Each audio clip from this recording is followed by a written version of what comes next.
Hello and welcome to English for Everyone, where we practice real-life American English. Today we're going to clear up some confusing vocabulary, so let's get started. Today we're learning the difference between these three things: stairs, steps, and a staircase. So let's take a closer look. First, these are stairs. They take you from one floor to another floor. Example, he's walking up the stairs. Let's practice. Is he walking up the stairs? That's right, he's walking up the stairs.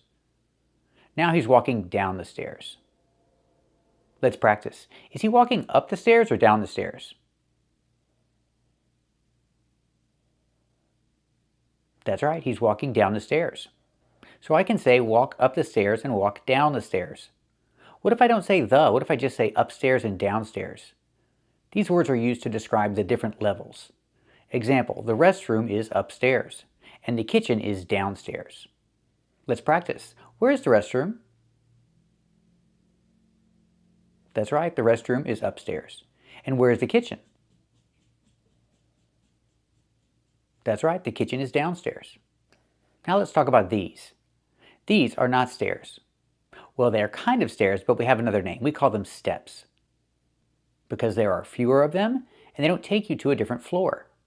For example, in a pool, you see these things in a pool, but you don't call them stairs. We call them steps. Again, because there are fewer of them and they don't take you to a different floor. So when you get in the pool, you can walk down the steps. Let's practice. When you get in a pool, can you walk down the steps?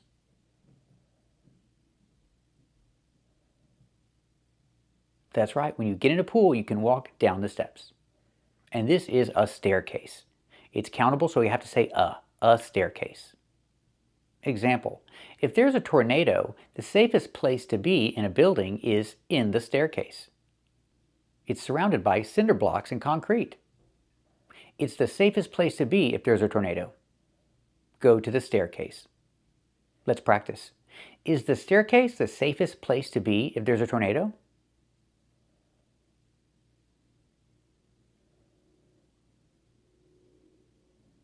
That's right, the staircase is the safest place to be if there's a tornado. So remember, up the stairs versus upstairs. You walk up the stairs, but the second floor is also called upstairs. And use steps if there are fewer of them and it doesn't take you to another floor. And don't forget a staircase. It's one thing. Thank you for watching and keep watching to clear up more confusing vocabulary. Today we're going to learn to avoid some common mistakes that I hear from my students every day. Let's take a closer look. First, these two words are confusing. They can both be used as nouns, work and job. The main difference is work is not countable and job is countable. So I cannot say one work and two works, but I have to say a job or two jobs, three jobs. Job is countable, work is not. Let's practice. Does he have a difficult job? That's right, he has a difficult job. I have to say it's one. He has a difficult job. But if I say work, I cannot say I cannot say he has a work to do. No, he has work to do, or he has some work to do. Work is not countable. Does he have some work to do?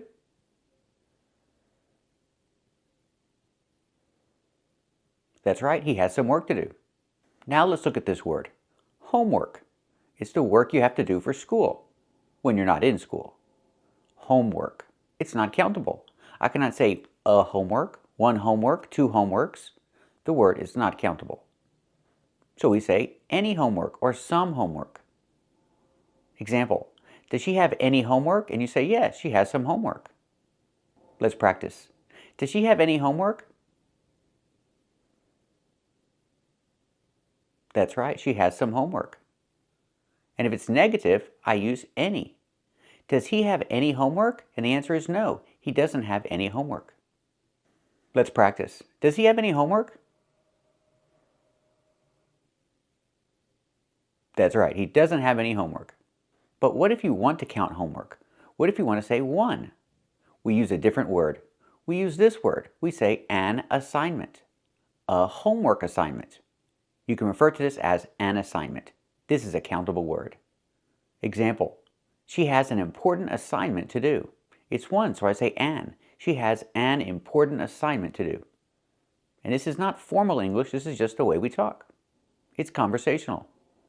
Let's practice. Does she have an important assignment to do?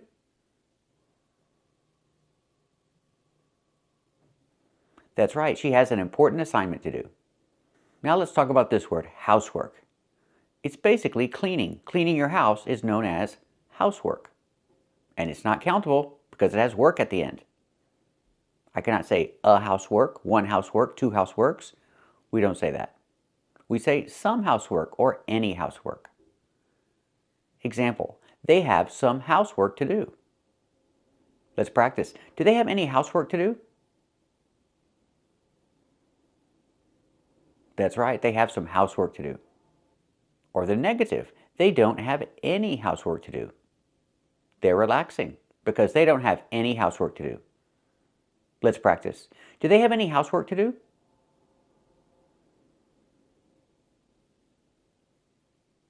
That's right, they don't have any housework to do. But what if I want to count housework? We use a different word, chore. You can have a chore, a big chore. That's referring to housework, cleaning your house. Or any work around the house can be a chore. Chore is countable. You can do one chore, two chores, three chores. Example, it was a big chore. I cannot say it was a big housework. Housework is not countable. So I use the word chore. It was a big chore. They cleaned the garage and it was a big chore. Let's practice. They cleaned the whole garage. Was it a big chore?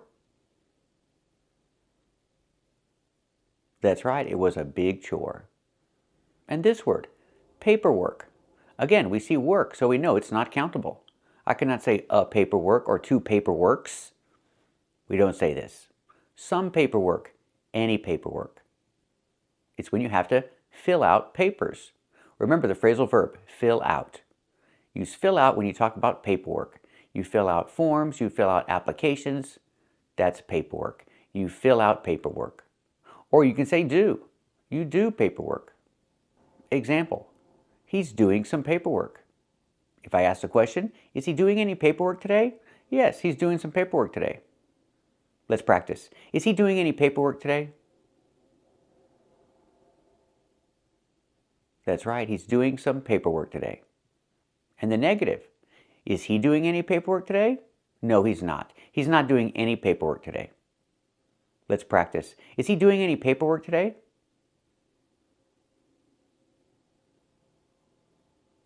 That's right, he's not doing any paperwork today. And what if you want to count it? I cannot say one paperwork or two paperworks. So we have to use different words. Not just one word, but different words. You have to name the paper. If it's a form, say a form, an application, a document. Name what it is, if you want to count it. And if you name the document, for example, he's filling out a long form. I cannot say he's doing a long form. No, I have to use the phrasal verb fill out. He's filling out a long form. I can count form, a long form, but I cannot count paperwork. I cannot say he's doing or filling out a long paperwork. Use form. Let's practice. Is he filling out a long form? That's right, he's filling out a long form. And what about this word? Artwork. Again, we see work, so we know it's not countable. I cannot say an artwork or two artworks. It's not countable. Don't say that. Say some artwork or any artwork. Example, is there any artwork on the wall? And the answer is yes, there's some artwork on the wall. Let's practice. Is there any artwork on the wall? That's right, there's some artwork on the wall. Let's practice with the negative. Is there any artwork on the wall?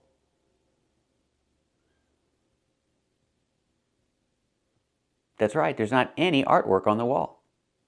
So that leads us to the question, can you ever count work? Can you ever say a work or two works? Yes, you can, and we do it here. If you want to count artwork, you can say a work of art. It's countable. Two works of art, a work of art, three works of art. Work is countable in this case if you want to count art. But remember, don't say artworks. It's a work of art. Example, this is a very famous work of art. Let's practice. Is this a very famous work of art? That's right, this is a famous work of art. Or maybe a work of fiction. A novel is a work of fiction. That means the story is not real, it's made up. It's a work of fiction.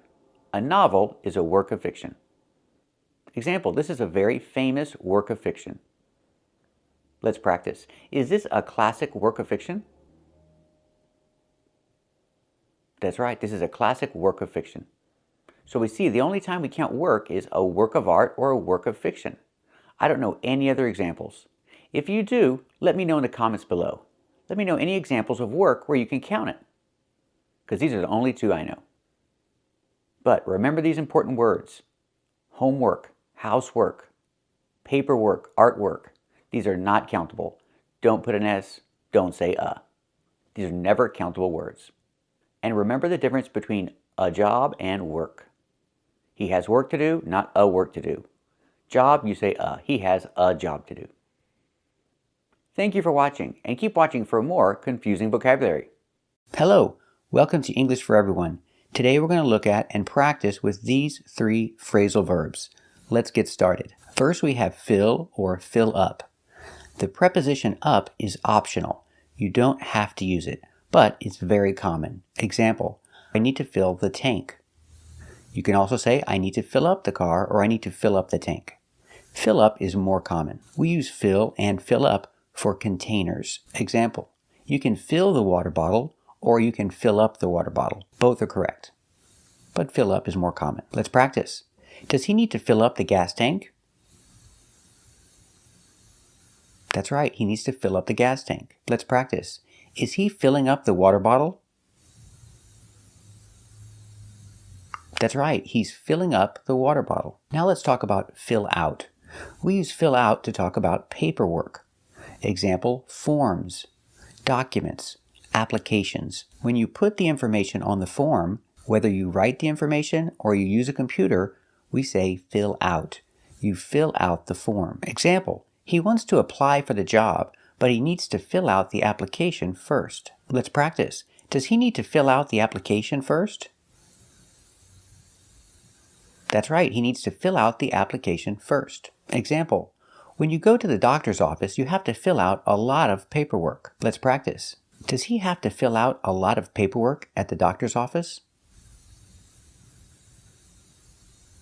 That's right, he has to fill out a lot of paperwork at the doctor's office. Now let's talk about fill in. Fill in is about information, but it's not a form, it's not an application, it's just one line, or one space, or one piece of information. Example, you filled out an application, but you forgot to put your address. So you need to fill in your address. One piece of information, one line, one space. Fill in. You need to fill in your address, and oh, you forgot to fill in your date of birth.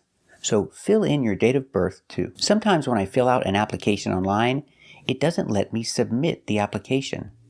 It goes back and says, you need to fill in all required fields. Again, you need to fill in all required fields. So don't forget to fill in all the spaces. So make sure you fill in your address, and don't forget to fill in this space with your zip code. You need to fill in your address. Let's practice. Does he need to fill in his address? That's right, he needs to fill in his address. Very good. So remember the difference between fill up, fill out, and fill in. They're all a little different. And thanks for watching, and if you like this video, subscribe to our channel. And if you want to become a member, click the join button. And we'll see you next time.